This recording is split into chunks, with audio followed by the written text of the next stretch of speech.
Isipin niyo, isang gabi, habang nagkakape siya sa isang kapehan sa Cubao, umabot sa kanyang pandinig ang usapan ng dalawang banyaga tungkol sa pagkuha ng freelancers sa Pilipinas. Makalipas ang 5 taon, ang usapang iyon ang nagtulak sa kanya upang maging CEO ng isang outsourcing company na may higit 500 empleyado. Hayaan niyong ikwento ko kung paano nagsimula ang lahat. Ang pangalan ko ay Maria Elena Lenny Reyes, at noong 2010, halos 10 taon na akong call center agent sa Eastwood. Mahirap ang buhay kahit pa may trabaho ako. Ang sahod ko, sapat lang para sa renta sa maliit na kwarto sa Project 4, pamasahe, at kaunting pambayad sa utang ng pamilya sa probinsya namin sa Bicol. Madalas akong mag-overtime para lang madagdagan ang kita, pero hindi pa rin sapat. Pakiramdam ko, paikot-ikot lang ako sa parehong sitwasyon, walang pag-usad. Naaalala ko pa, minsan, halos walang laman ang ref ko, at ang tangi kong pagkain ay instant noodles. Ang pangarap kong makapagtayo ng sariling bahay para sa pamilya ko, tila napakalayo pa. At dito nagsimulang magbago ang lahat. Mag-comment ng kung na-inspire ka sa kwentong ito dahil mas gaganda pa ito. Isang gabi, pagkatapos ng shift ko, dumaan ako sa isang coffee shop sa Cubao. Habang nagkakape, narinig ko ang dalawang banyaga na nag-uusap. This is amazing. The talent pool here is incredible, and the cost efficiency is unmatched. I know, right? We should definitely expand our remote team here. Imagine, we can get 5 top-notch virtual assistants for the price of 1 in Duluth. Bigla akong na-curious. Virtual assistants. Remote team. Kahit pagod na ako, parang may kung anong nagtulak sa akin na magtanong. Excuse me, sir. I couldn't help but overhear. Are you talking about hiring freelancers here in the Philippines? Oh, yes.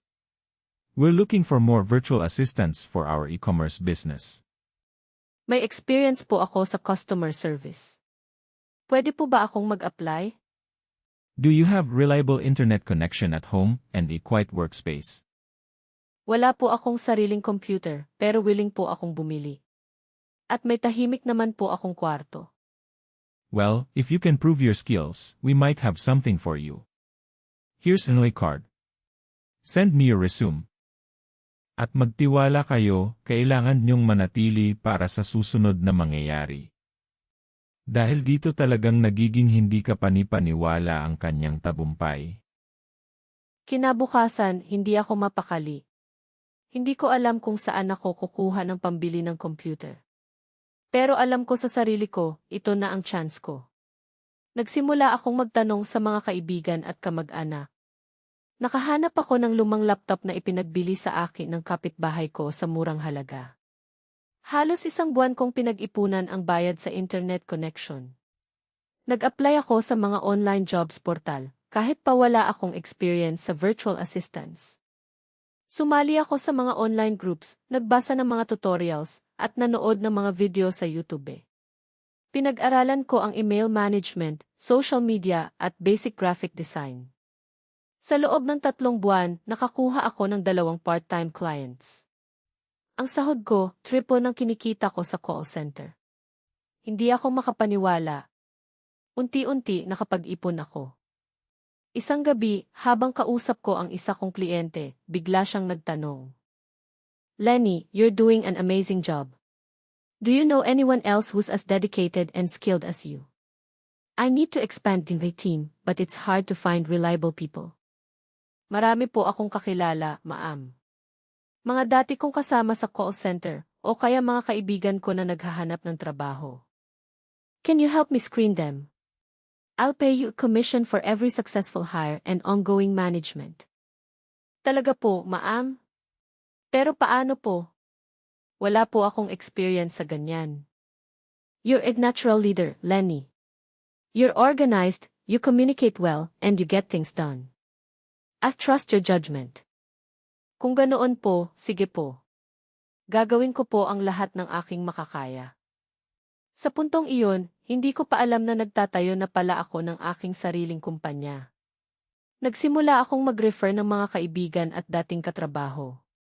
Sila naman, nakakakuha ng trabaho at nagpapasalamat sa akin. Unti-unti, dumami ang kliyente at lumaki ang team. Mula sa maliit na kwarto ko, lumipat ako sa isang mas malaking apartment na may dedicated office space.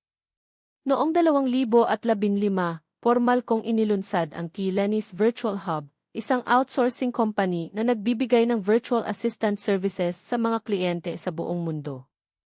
Ngayon, may mahigit 500 empleyado na kami at nakatulong kami sa libu-libong Pilipino na makahanap ng trabaho at magkaroon ng mas magandang buhay, tulad ng pangarap ko noon.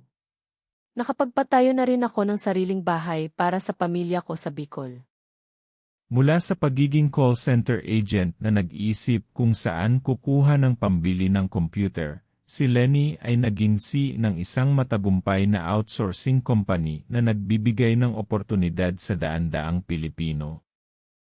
Ang kanyang kwento ay patunay na sa bawat pagsubok, may nakatagong pagkakataon. Kailangan lang ng sipag, tiyaga, at pananampalataya. Kaya, anong aral ang natutunan mo sa kwentong ito? Ay comment ang inyong mga saloobin. At kung may sarili kayong kwento ng tagumpay, ibahagi niyo sa comments. Mag-subscribe para sa bagong kwento araw-araw.